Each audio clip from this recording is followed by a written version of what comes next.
오늘을 함께하며 여러분의 내일을 응원합니다. 성공예감 이대호입니다.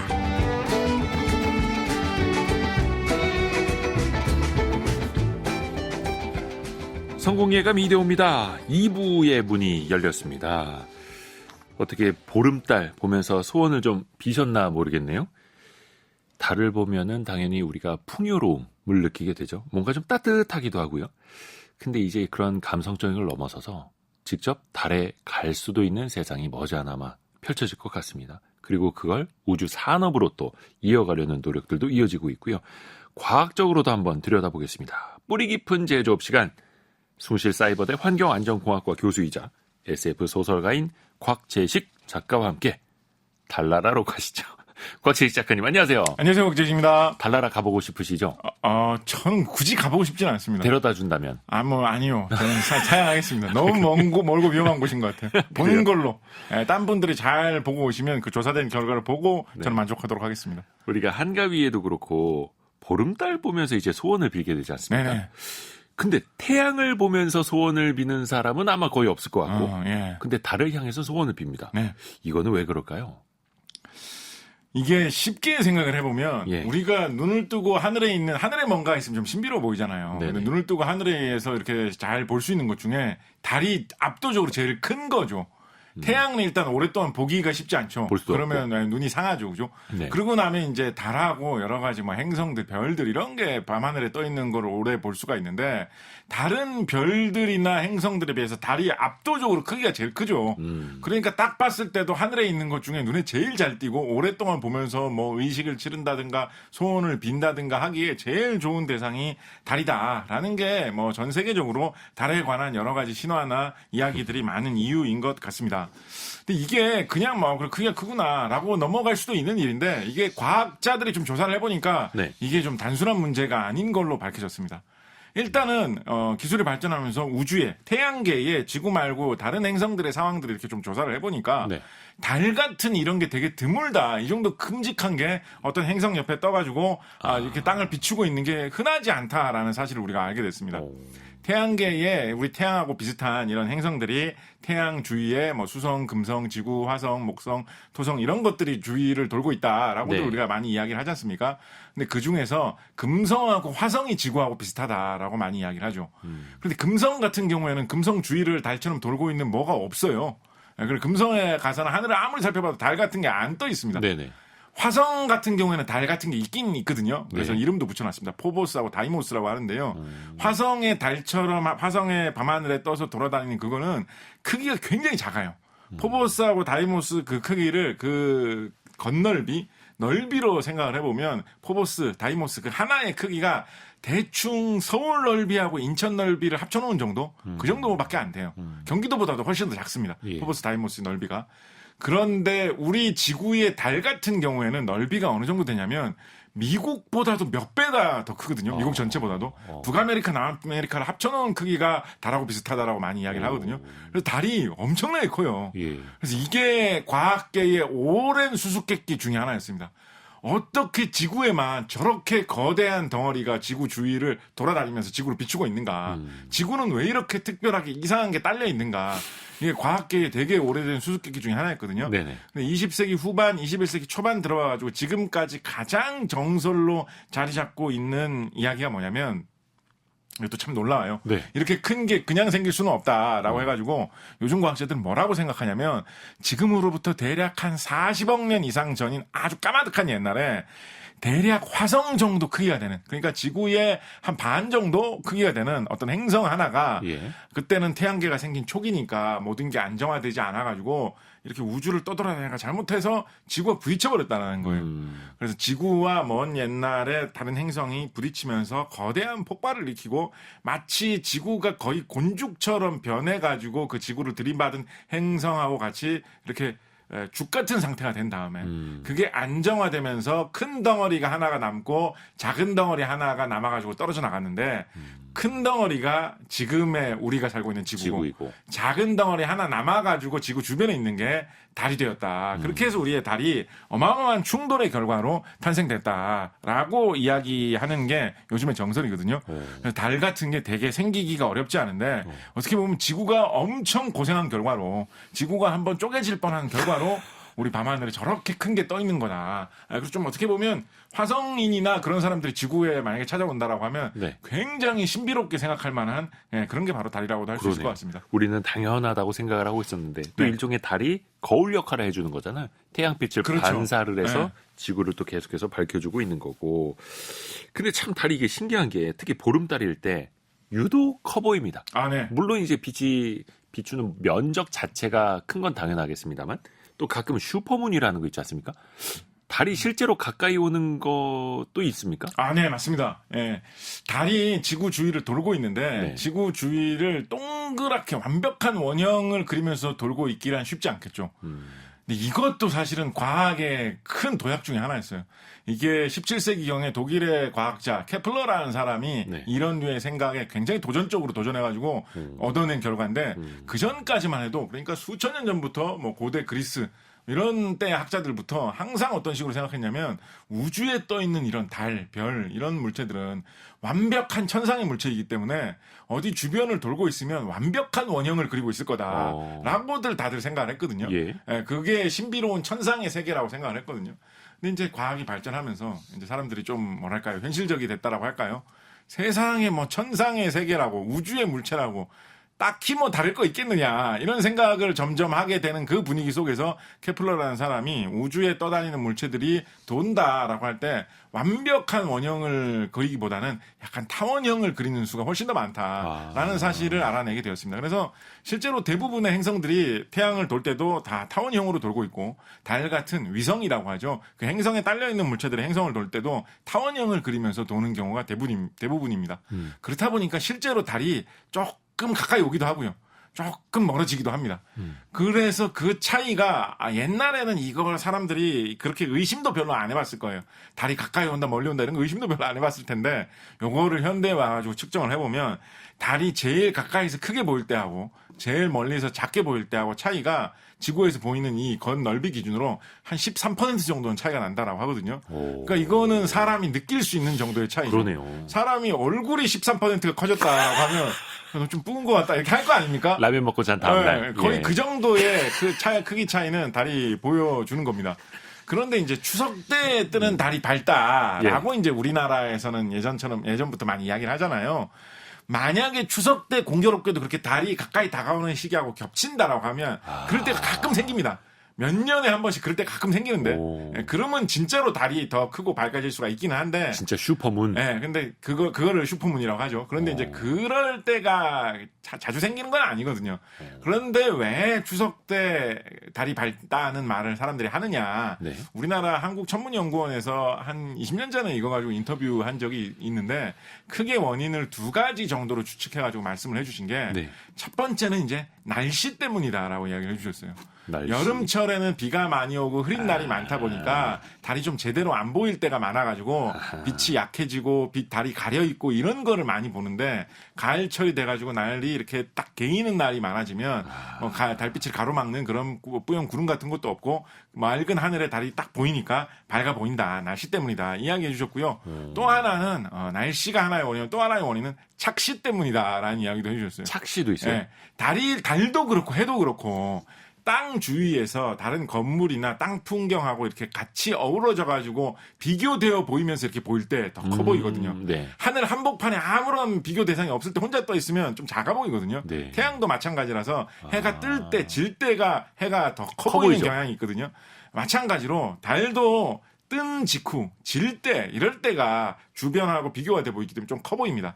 그런데 대체로 사람이 굳이 달 뜨는데, 달 뜬 직후 이런 때 순간을 기다려가면서 달을 볼 때가 별로 없잖아요. 네, 우연히 보게 되죠. 네, 세상 사람들이 살다 보면 뭐 달 뜨는 시간 맞춰가지고 뭐 가서 보고 이런 일을 하면서 마침 그때 대충 뭐 퇴근 시간 걸리고 이런데 굳이 그때 달 보려고 애쓸 때가 우리가 일상생활 중에는 없잖아요. 네네네. 근데 추석 때는 야, 달 보고 뭐 소원 빌어야지. 추석 때는 봐야지 이 생각을 하다 보니까 사람들이 달 뜰 때를 기다렸다가 달이 보통 뜨자마자 많이 가가지고 보거든요. 그러다 보니까 이렇게 크게 보일 만큼 비교가 잘 될 때 달을 보기 때문에 날씨하고 더불어서 착시 때문에 달이 더 커 보인다. 이 말씀도 해주고 계십니다. 어떻게 보면 이제 달이 뜰 때랑 그 다음에 중천에 있을 때 거리는 거의 똑같은 거 아닙니까? 그렇습니다. 예. 아, 근데 우리 눈에만 더 크게 보이고 그렇죠. 어떨 땐 작게 보이고 그렇죠. 착시 현상도 같이 있는 거네요. 또 가을에는 청명한 가을 하늘 이게 밤에도 통하는 거네요. 그렇죠. 아, 달빛에 의해서 제가 이제 추석 특집으로 어린이 청취자들을 위한 질문 하나 드리겠습니다. 네. 달에 진짜 토끼가 삽니까? 안 살죠. 예. 절구질하지 않습니까? 그런데 절구질하는 거 우리가 보지 않습니까? 근데 이게 옛날에는 달에 절대 토끼가 없다. 그건 그냥 동화일 뿐이다, 전설일 뿐이다 이런 식으로 많이 이야기를 했는데 네. 달에 토끼가 있다라는 이 전설이 원래 중국 고대 신화에서 비롯된 거거든요. 중국에서 퍼져 나와가지고 뭐 우리나라, 일본, 뭐 아시아 여러 나라에 퍼져 있는 그런 전설입니다. 그렇다 보니까 중국에는 달 탐사선을 보내가지고 달의 그 표면에, 달의 땅에 이 탐사선을 착륙을 시켰어요. 네. 그래서 중국에서 만든 로봇이 달을 돌아다니고 있는 게 있습니다. 이게 땅을 막 파헤치고 이런 역할을, 그러니까 바퀴로 파헤치고 이런 역할을 하면서 네. 나름대로 달에 대해서 조사를 하고 있거든요. 네. 근데 중국에서 이 달 탐사하는 이 로봇 기계의 이름을 뭐라고 붙였냐면 위투라고 붙였어요. 위투? 이게 무슨 뜻이냐? 위 옥이라는 뜻이고 투 토끼라는 뜻이에요. 옥토끼라고 붙였어요. 달 탐사선 이름을. 중국 자신들의 전설과 신화를 나타내기 위해서. 달에 살고 있는 네, 그래서 토끼. 중국 사람들은 달에 지난 수천 년 동안 달에 옥토끼가 있다라는 건 전설일 뿐이었지만 중국 과학기술의 힘으로 우리가 지금 그걸 현실로 만들었고 실제로. 방아를 찍고 있지는 않지만 예. 지금 과학 연구를 위해서 달의 이 흙 표면을 나름대로 파헤치고 있다라고 중국 과학자들은 지금 자랑스럽게 얘기하고 있죠. 아, 그러네요. 근데 우리가 그 토끼가 절구질하는 것처럼 보이는 게 달의 어떤 음영 같은 거라면서요. 네, 맞습니다. 그런 현상은 왜 생기는 거예요? 이것도 사실은 되게 좀 신비로운 그런 이야기 중에 하나입니다. 네. 일단 이거 결론부터 먼저 말씀을 드리면 달의 과거에 크게 화산 폭발이 일어나가지고 그러니까 지구로 따지자면 화산 네. 폭발이 일어나가지고 땅속에 있는 마그마 용암이 엄청나게 많이 흘러나와가지고 용암이 엄청나게 많이 흘러와서 끝도 없이 흘러나와 보면 그게 말하자면 호수처럼 바다처럼 용암이 펼쳐지겠죠. 네. 그게 널리 펼쳐져가지고 이제 굳으면서 평평한 지역이 생기면 그거는 마치 평평한 바다처럼 보여가지고 지금도 그런 지역을 달의 바다라고 많이 부르고 있어요.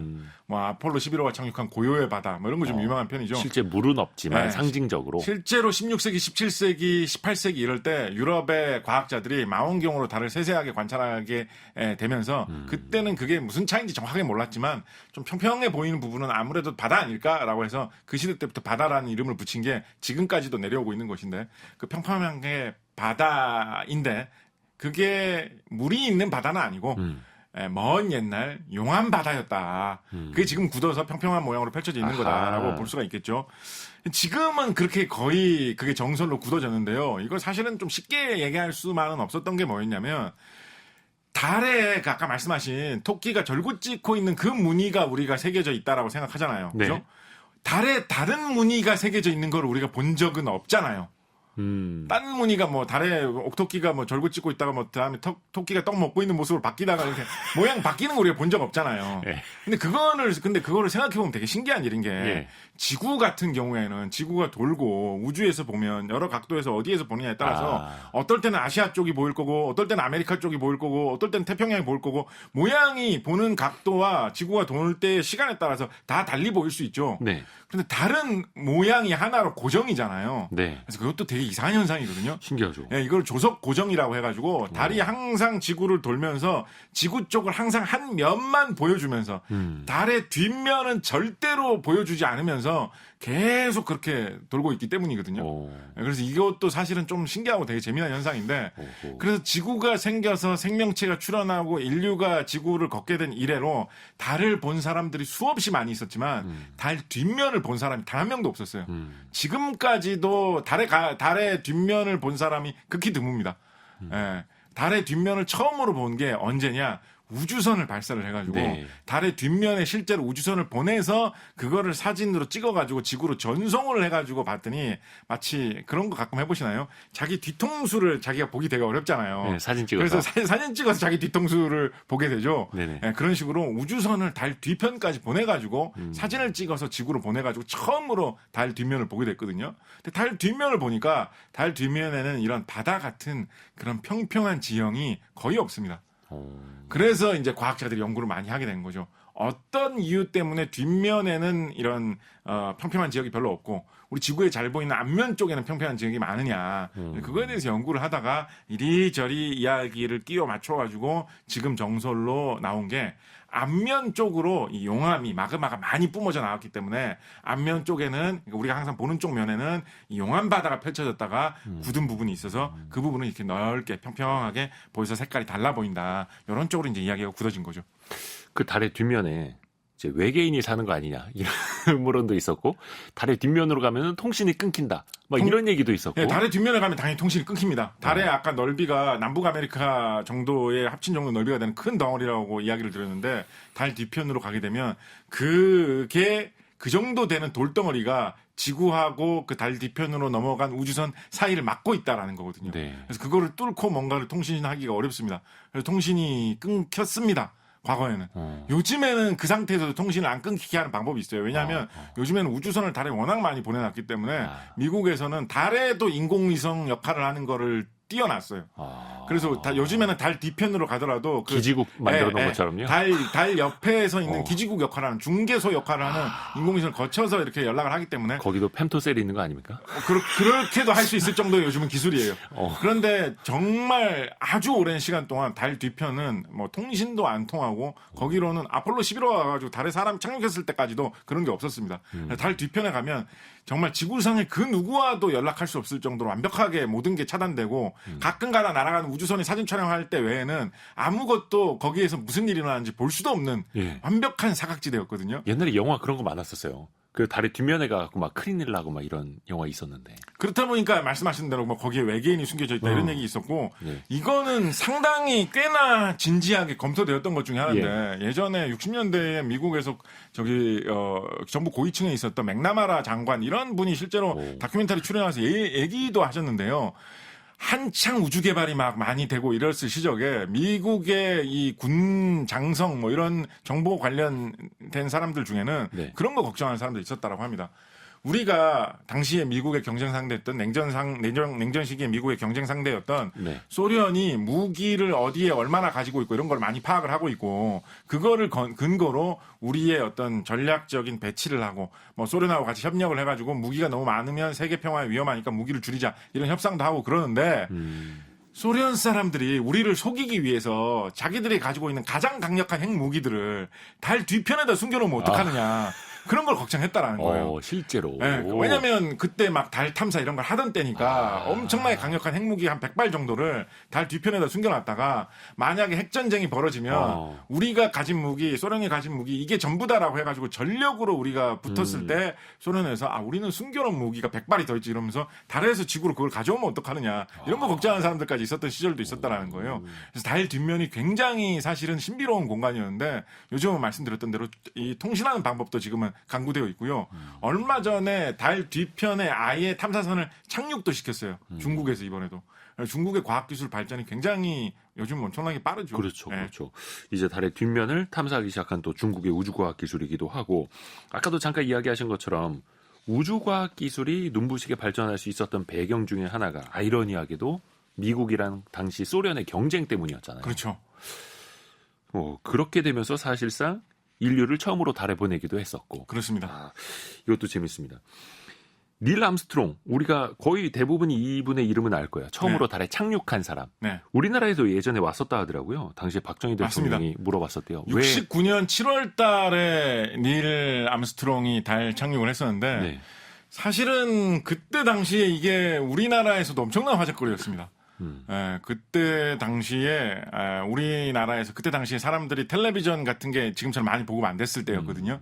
그래서 당시에 우리나라 정부하고 그리고 이거를 세계 어느 나라보다도 온 세계에 많이 알리고 싶었던 미국 정부하고 협력을 해가지고 미국 대사관 주도로 텔레비전이 없으니까 이거를 마치 요즘에 무슨 큰 스포츠 경기 같은 거 하면 네네네. 거리 응원하듯이 거리에다가 큰 스크린을 걸어놓고 이거를 관중들한테 좀 보여주면서 시민들한테 보여주면서 달 착륙 행사를 하자 이런 거 69년 당시에 했었거든요. 맞아요. 그래서 TV로 보셨다고 옛날에. 네, 그 텔레비전 중계도 다 됐었고 예. 69년 7월 그때 착륙 발사 그때는 남산에 지금 야외 음악당 있는 그쪽일 거예요. 그쪽에다가 큰 스크린을 걸어놓고 발사하는 거 착륙하는 거 다 중계를 했었습니다. 미국 대사관 지원을 받아서 그때 우리나라의 서울 시민들이 거기 가가지고 한 몇 명 정도 봤는지 아십니까? 몇 명이나? 몇 명이나 모여서 많이. 그때 착륙할 때 사람 제일 많이 모였었는데 그때 비 내리는 날이었거든요. 심지어 비가 좀 부슬부슬 내리는 날이었는데 그때 모인 인파가 수만 단위로 추산하고 있거든요. 그때 당시에 나왔던 그런 사진 같은 것들 보면 그 옛날에 그런 풍경 많이 있었죠. 텔레비전 같은 거 판매하는 상점에 앞에 이렇게 사람들 쇼윈도에 막, 텔레비전을 많이 전시해 놓잖아요. 네네네네. 쇼윈도마다 사람들이 빼곡하게 달라붙어가지고 달 착륙하는 중계를 보고 있었던 그런 시절이거든요. 아니 그 인간이 달에 착륙한다라는 걸 2025년에 생각을 해도 신기한데 69년이었으니까 얼마나 신기했겠어요. 그렇죠. 예, 그래서 그때 당시에 아마 지금 연세가 어느 정도 있으신 분들은 그때 당시 아마 기억하시는 분들 많이 계실 거예요. 그리고 좀 어리신 분들이라고 하시더라도 뭐 주변에 뭐 삼촌, 뭐 형님, 어머니, 아버지께 여쭤보시면 혹시 달 착륙할 때 그거 보신 기억 나냐고라고 하면 대부분 아마 어딘가에 가서 내가 보셨다, 봤다라고 이야기할 거고요. 아깝게 못 보신 분들도 야 그때 그거 되게 유명했었는데 내가 이것 때문에 아깝게 못 봤다라고 기억을 하실 거예요. 진짜로. 그때 당시에 이게 약간 요거 좀 뭐랄까요. 그 함정 문제이긴 한데요. 이런 게 보통 신문 기사에 실리면 신문에 몇 면 정도에 실릴 것 같습니까? 사람이 달 착륙을 했다. 1면 아닙니까? 일면에 실릴 거라고 이제 많이 네네네. 착각을 하시는데 네. 이 기사가 어디에 났느냐? 호혜로 만들어서 뿌렸습니다. 아, 호혜로. 네, 일면으로 부족해가지고. 수많은 우리나라의 공공기관들이 그때 달 착륙했을 때 막 휴일, 임시 휴일 막 하고 이랬어요.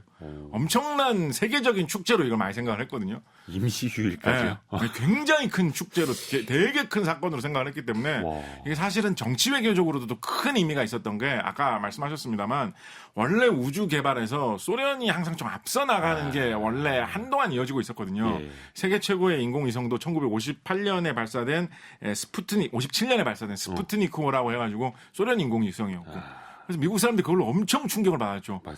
우리 미국 사람들도 세계 최고의 강대국 선진국이라고 생각하는 미국 사람들도 우주에서 날아다니는 우주선 인공위성을 아직 못 보냈는데 소련이 어떻게 제일 먼저 성공했단 말인가.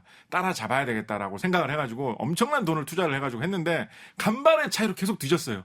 사람을 처음에 우주에 내보내는 거, 사람을 한 명 아니고 2명 내보내보는 거, 남성 우주 비행사가 아닌 여성 우주 비행사를 내보내는 거 다들 정말 뭐 한 3, 4년 차이로 뒤졌으면 그래 소련이 우리보다 앞섰나 보구나 생각도 할 텐데 그것도 아니고 한 석 달 차이, 2달 차이 이런 식으로 아슬아슬하게 미국이 계속 뒤졌었거든요. 마치 레이스 하듯이. 네, 그렇다 보니까 이게 약간 특히 우리나라 같은 경우에도 이게 약간 좀 외교적인 문제 같은 것도 좀 있었습니다. 예전처럼 냉전 구도에서 동맹국인 미국만 믿고 따라와라. 우리 미국이 확실하게 지원해 줄 테니까 공산주의와 상대로 미국하고 같은 편에서 싸우면 결국은 우리가 최고의 승자다. 강하게 주장할 수 있겠느냐. 소련이 저렇게 기술적으로 앞선 모양을 보여주는데 당시 또 베트남 전쟁도 지속되고 있었기 때문에 이게 되게 큰 외교 문제이기도 했거든요. 그래서 이거를 넘어서는 모습, 미국이 여전히 믿을 만한 세계 최고의 국가다라는 걸 보여줘야만 하는 그 목적이 달 착륙에 달려 있었기 때문에 정말 모든 걸 퍼부어가지고 소련보다 미국이 먼저 달 착륙하는 걸 성공시키겠다라고 했던 거죠. 그러니까 69년이면 우리나라 국민 입장에서도 전쟁 끝난 지 뭐 20년도 안 됐고 마치 연합팀을 응원하듯이 그런 미국 팀을 응원했던 거네요. 네. 이 우주 경쟁에서도. 신기합니다. 그 닐 암스트롱이 처음으로 이제 달에 발을 내딛었던 그 순간 그 영상 지금도 되게 유명하지 않습니까? 그렇습니다. 예전에 박정희 대통령이 직접 물어봤었대요. 왜 첫 발 내릴 때 그렇게 주춤주춤 했었느냐. 근데 암스트롱이 푹 빠질지도 몰라서 조심스럽게 내딛었다. 이렇게 답을 했다 하더라고요. 네. 실제로 그런 생각을 했을까요? 푹 빠질 수도 있었다? 네. 그 생각할 만한 문제였습니다. 왜 달에 대해서 조사가 별로 안 됐을 시기에는 예. 다른 지구하고는 다르게 어떤 그런 풍화작용 같은 게 다른 방식으로 일어나지 않습니까? 지구는 물도 많이 흐르고 비도 많이 내리고 하잖아요. 네. 그러니까 그거에 따라서 흙도 생기고 모래도 생기고 그게 굳어져서 돌도 되고 이런 현상이 생기잖아요. 예. 다른 그런 게 일체 없잖아요. 적어도 한 몇십억 년 동안 그런 게 전혀 없었다라고 보고 있거든요. 그렇다 보니까 그냥 가만히 있는 그런 돌 상태로 아무것도 메마른 상태로 그대로 있다 보면 아마도 지구의 사막처럼 싹 다 변할 텐데 그 상태로 사막이 뭐 100만 년, 1000만 년 유지되는 것도 아니고 몇십억 년 정도 유지되다 보면 정말로 가느다란 먼지처럼 모든 모래알들이 다 변해버려가지고 아주 끝도 없이 푹신한 그런 먼지가루로 대부분의 달 표면이 뒤덮여 있을 수 있지 않겠느냐 이런 상상을 사람들이 많이 했었습니다.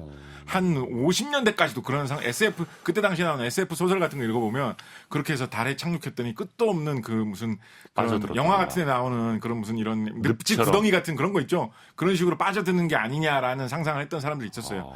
실제로 지금 달에 가가지고 뭐 여러 가지 탐사를 해보면 지구보다 훨씬 고운 먼지가 많기는 되게 많습니다. 아닌 게 아니라 그 정도가 생각했던 것보다 좀 적을 뿐이지. 근데 이제 조사를 좀 해보니까 그 정도는 아니고 그래도 뭐 발 디디고 돌아다닐 만할 정도로 굳은 정도의 그런 건 있다라는 게 밝혀졌는데 그래도 사람이 발을 디디는 건 처음이다 보니까 그리고 달에 많은 곳을 다 조사해본 게 아니잖아요. 그때만 네, 하더라도. 네. 그래서 닐 암스트롱이 자기만 발 디딘 그것만 하필이면 푹 빠지는 곳일 수도 있잖아요. 그러면 이제 인류 처음의 첫걸음인데 마지막 잘못해가지고 막 뭐 뒹군다든가 자빠진다든가 하면 좀 약간 없어 보일 수도 있지 않겠습니까? 대사도 모시는 데서 준비했는데 그러다 보니까 조심해서 내린 거고 실제로 아폴로 12호 같은 경우에는 네. 그 내려가지고 걸어다니고 하면서 뭐 넘어지고 이런 게 많이 나왔어요. 아닌 게 아니라. 네네네. 예, 그래서 약간 좀 농담도 그래서 그 우주 비행사들도 좀 많이 하고 했었는데 암스트롱 형님은 되게 멋있게 대사하면서 돌아다니는데 난 왜 자빠지는지 모르겠다고 뭐 이런 말도 실제로 우주에 달에서 하시고 뭐 이런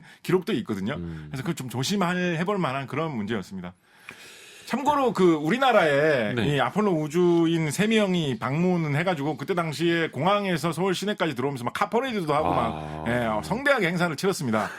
그때 당시에 우리나라 대통령이 했던 좀 재밌는 질문 중에 뭐가 있냐면 네. 아폴로 11호에 탄 우주인들이 3명이었잖아요. 네. 근데 이제 2명은 달에 착륙을 하고 1명은 우주 공간에서 우주선 조종을 계속하고 있었거든요. 네. 그럼 그 우주선은 인공위성 같은 형태로 우주 공간에 달 위에서 떠 있기 때문에 예. 달 주변을 계속 빙빙 돌게 됩니다. 예. 그래서 이분 같은 경우에는 아까 말씀드렸던 달 뒤편 쪽으로 계속 정기적으로 갔다 온 들어갔다가 거예요. 나왔다 해야 되는 거예요. 그래서 이분 같은 경우에는 정말 모든 통신이 차단된 정말 지구상에서 가장 고독한 사나이가 되는 일을 수시로 겪었어야 되는데 혼자서. 근데 우리나라 대통령이 물어본 거예요. 당신은 거기까지 약간 좀 모르겠어요. 무슨 마음으로 물어보신지 모르겠는데 당신은 거기까지 가가지고 착륙은 못했다고 들었다. 가서 그냥 우주 공간에 있다가 다시 데려오는 역할만 했다고 들었다.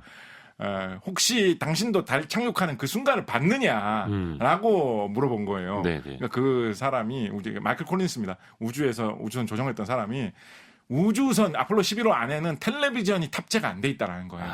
못 그래서 봤어요? 그 중계 영상이 내가 탄 우주선에는 중계가 안 되고 있었다라는 네네네네. 거예요. 네. 그래서 그때 당시에 그 대통령이 거기까지 가서 우리보다도 못 봤구만 라고 이야기를 했다는 게 당시에 기록하고 신문에 보도가 되어 있습니다. 거기까지 가서. 맞는 말이긴 하죠. 네. 관광버스 기사님들이 이제 내려만 주고 관광 못 하시는 거랑 비슷하기도 하네요. 네, 비슷하네요. 야, 신기합니다. 근데 사실 달 착륙에 성공한 나라가 뭐 미국, 그 러시아만 있는 게 아니더라고요. 앞에서도 중국 이야기해 네네. 주셨고, 일본도 한 적 있죠. 일본도. 네. 우리나라도 이거 뭐 추진한다고는 하는데, 근데 이게 상상만 해도 이게 쉽지 않을 것 같거든요. 네. 기술적으로. 네. 우선은 그 탐사선을 멀리 보내는 것도 일이고, 네. 내려보내야 하고, 거기에서 또 돌아다녀야 하고, 네. 또 뭔가 일을 할 거 아닙니까? 그렇죠. 달에 착륙을 해서. 네.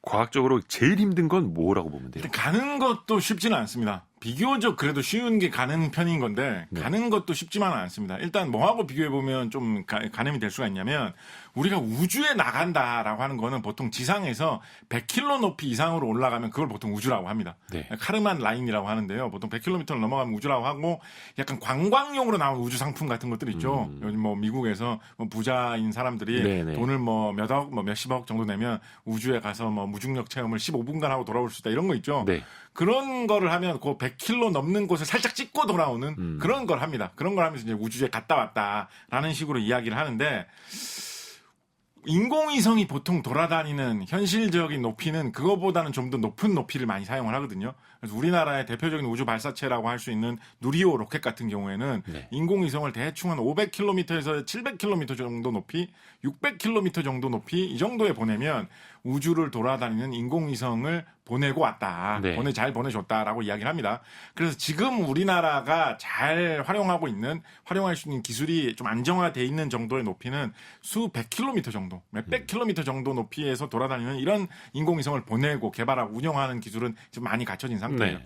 다른 지구에서 얼마나 떨어져 있느냐. 인공위성 높이가 600km 정도인데 달 같은 경우에는 38만 킬로미터가 떨어져 있어요. 네. 그러니까 완전히 단위가 다른 정도로 훨씬 멀리 떨어져 있잖아요. 그래서 엄청나게 가는 게 멀리까지. 어렵습니다. 멀리 가는 게 보통 일이 아닙니다.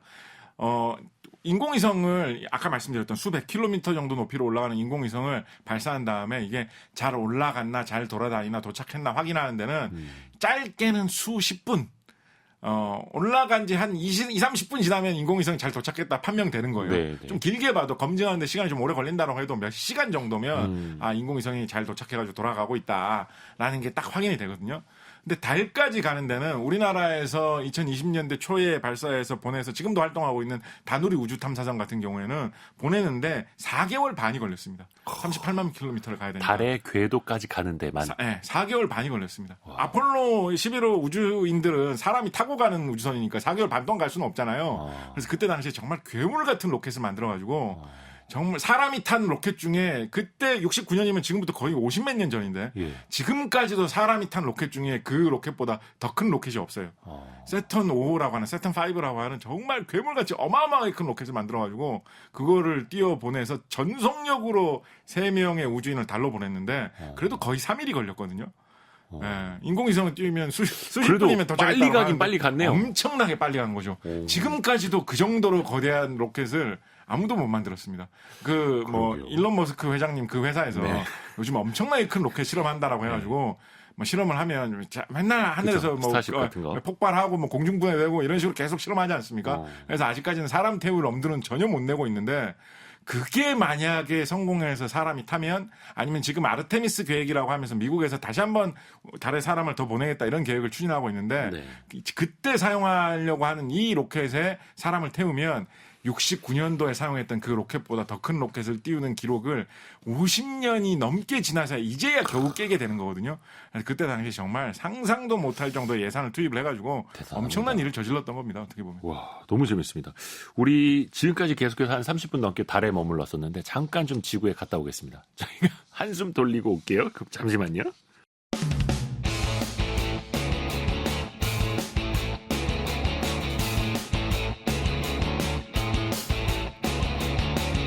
성공 코치 이대호와 함께 성공의 홈런을 위해 달려갑니다. 성공을 부르는 좋은 습관, 성공 예감 이대호입니다.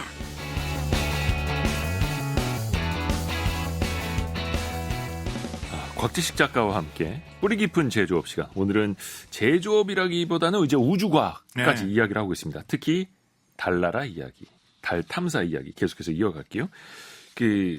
궁금한 게 있습니다. 물론 이제 전 세계적으로 우리나라도 연구한다고 하고 달을 탐사하고 여러 가지를 이제 스터디한다고는 합니다만 도대체 왜 무엇을 가지러 달에 가는가? 이거 정말 궁금하거든요. 달에 뭐 있습니까? 과거에는 그러니까 69년 같은 경우에는 이게 정치 외교 군사적인 목표가 가장 컸죠. 이런 정도의 엄청난 일을 우리가 해냈다.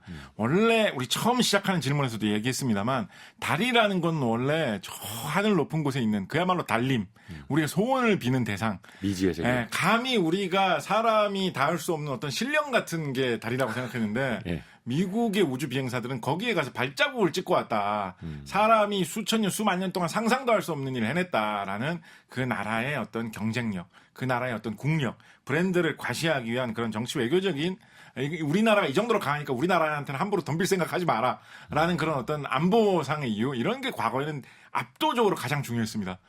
지금도 그런 이유가 없다고는 할 수 없을 것 같아요. 특히나 가만 보면 과거에 트럼프 1기 행정부 같은 경우에 우주 관련 예산에 좀 투자를 좀 강하게 했던 그런 경향이 있었거든요. 아르테미스 계획 같은 것도 그때 좀 잘 추진됐고 예. 그때도 많은 사람들이 이야기하기로 트럼프 행정부의 방향이 중국과 대결을 하는 구도를 많이 지향을 한다라고 했었는데 중국이 워낙에 과학기술이 빠르게 성장하는 모습을 많이 보여주다 보니까 맞아요. 중국보다는 아직은 미국이 한참 더 위다라는 걸 강하게 보여주기 위해서는 유일하게 사람을 보내봤던 나라인 미국에서 다시 한번 우주 기술에서 뭔가를 보여줘야 된다. 그래야지 이 미국 전체의 경쟁력을 내세울 수 있다.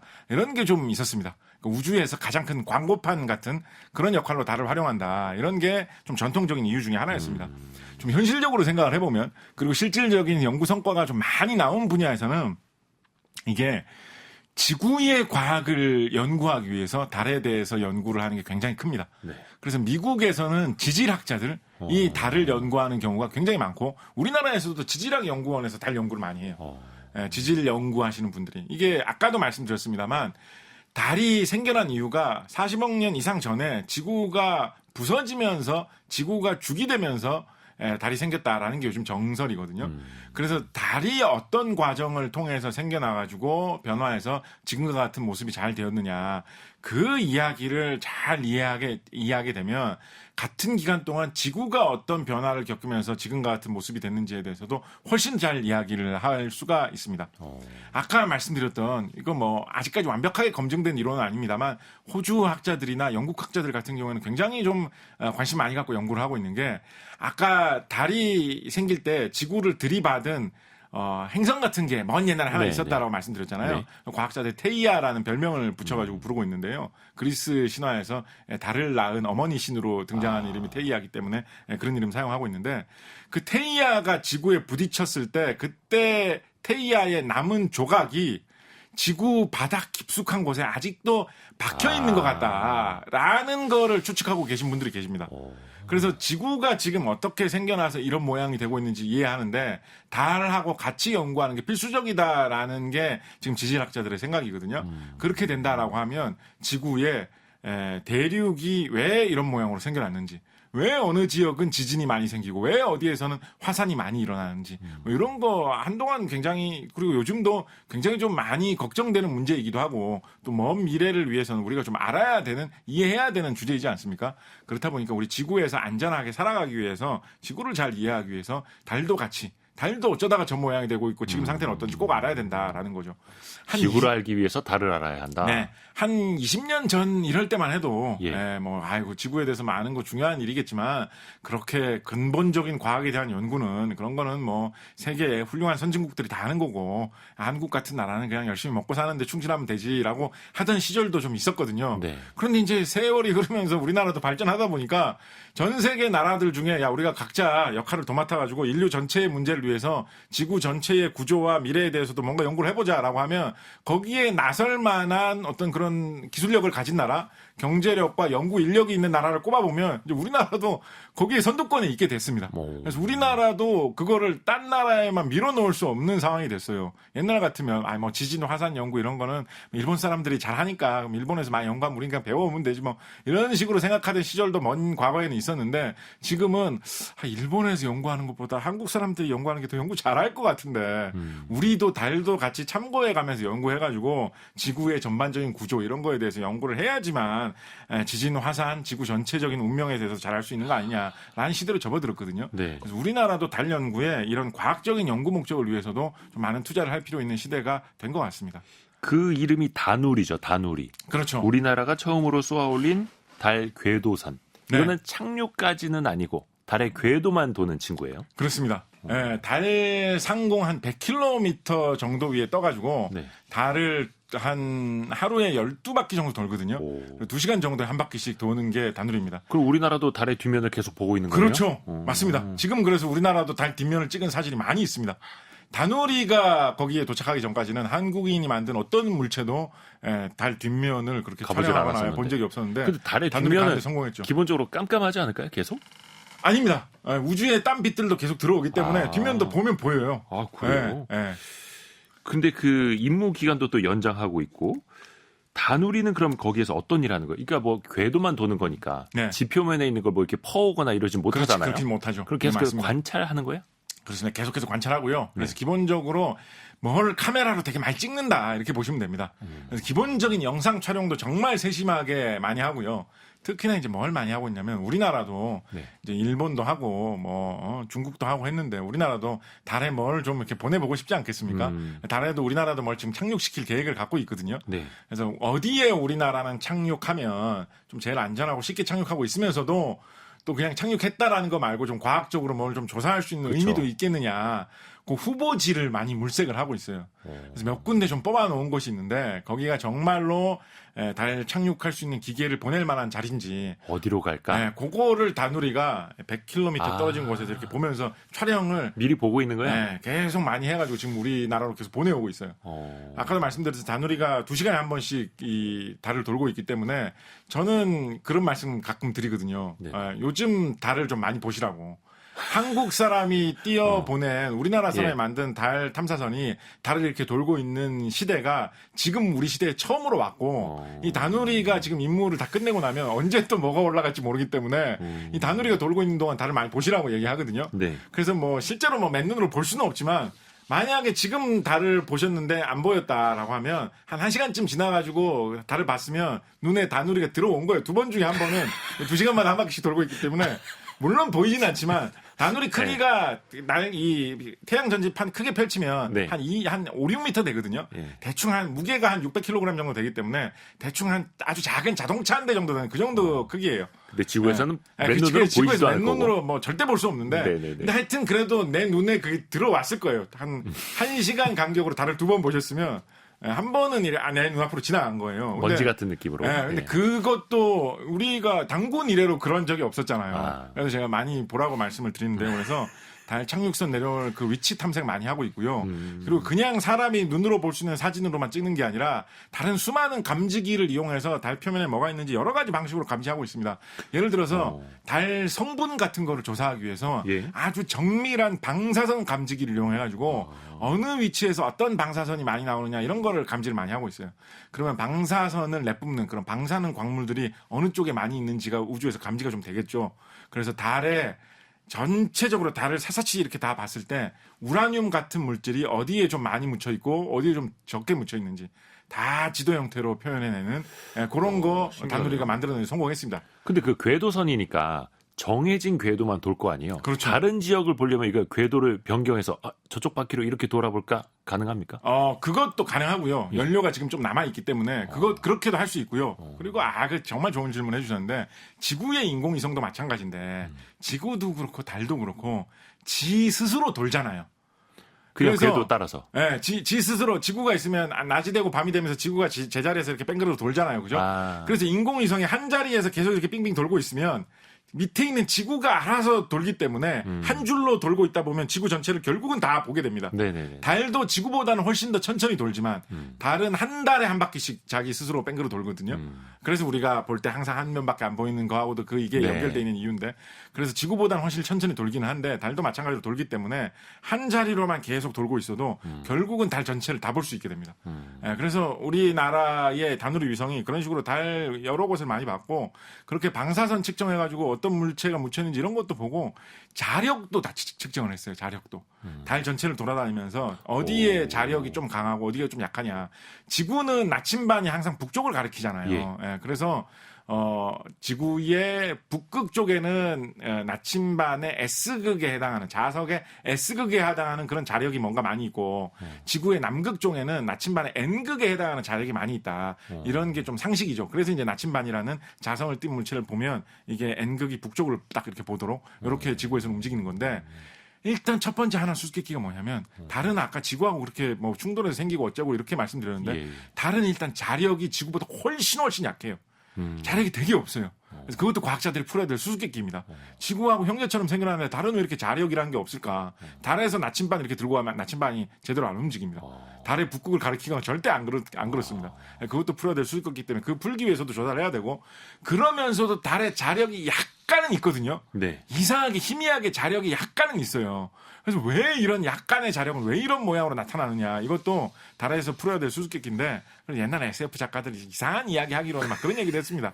그 달의 자력이 이상한 그 부분에 네. 내려가가지고 땅을 파헤쳐 보면 거기에 외계인들이 옛날에 묻어놓은 뭐 우주선이 있다. 기지 같은 거 있다. 뭐 그런 얘기도 SF 작가들이 옛날 하긴 했었는데 뭐 그럴 리는 없을 것이고 뭔가 이유가 있어서 자력이 지구보다 되게 약한데 어떤 지역은 좀 강하고 어떤 지역은 좀 약하고 이런 게 있겠죠. 그거를 잘 검사해가지고 이유를 알아내면 지구와 달이 왜 서로 다른 모양이 됐는지 알 수 있고 아까 말씀드렸던 대로 우리 지구가 이래서 이런 모양이 됐구나. 그래서 대륙이 이렇게 생겼고 이렇게 움직이고 지진 화산은 어떨 때 일어나는구나. 그런 걸 더 잘 알 수 있는데 도움이 되겠죠. 야, 신기합니다. 앞에서 말씀해 주신 것처럼 지구를 알기 위해서 달을 알아야 하는 거고 달을 알아가다 보면 지구를 좀 더 잘 알게 되고 우리나라도 그래서 15년 뒤에는 달 착륙선을 그렇습니다. 20년 뒤에는 달의 기지도 건설하는 그런 할수 목표를 있을까요? 갖고 있는데 네. 꼭 됐으면 좋겠습니다. 네네. 돼야죠. 네. 아직 갈 길은 좀 멉니다만. 네, 그렇습니다. 그래서 우리가 이번에는 뭐 발사체도 스페이스X 로켓 타고 갔다고 하는데 네, 다누리는 이게 미국 차 타고 간 거잖아요. 그렇죠. 이제 네. 앞으로 국산차 타고 갈 수 있도록 네. 우리 발사체도 같이 좀 노력을 해봤으면 좋겠습니다. 네. 뿌리 깊은 제조업 시간 곽지식 작가와 함께 있고요. 저희가 노래 한 곡을 준비를 했거든요. 예. Fly Me to the Moon, 프랭크 시나트라의 노래인데 이게 실제로 아폴로 10호가 달 궤도를 도는 동안 그 안에서 실제로 재생이 됐던 노래라고 합니다. 의미가 있습니다. 이 노래를 같이 들으면서 마지막으로 같이 인사를 드릴게요. 저희는 내일 아침 9시 5분에 다시 돌아옵니다. 성공예감은 오늘도 여러분을 응원합니다.